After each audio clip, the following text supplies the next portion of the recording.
อนามัยสักพูดอะไรอีกเข้าไปข้างหน้าหน่วยไปไหนข้างหน้าหน่วยขึ้นไป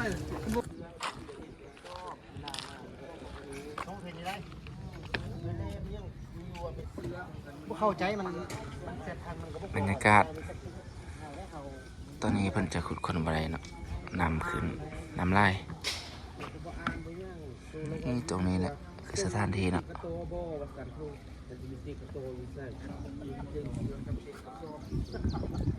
วิวงามพี่น้องเริ่มแข่ง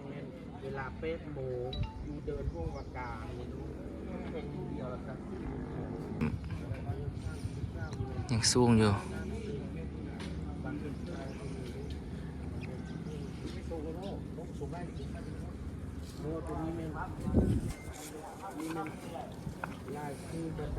บรรยากาศรอบดอน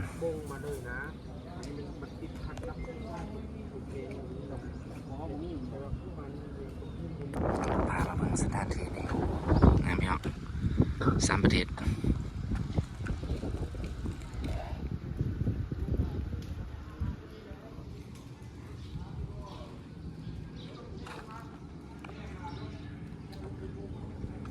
บรรยากาศ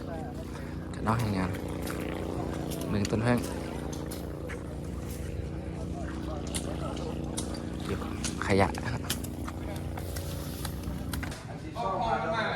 มาลงมาแล้วสลักเอาเครื่องให้ไฟฟ้าทำงานอันนี้รักเอาหมดแล้วประมาณ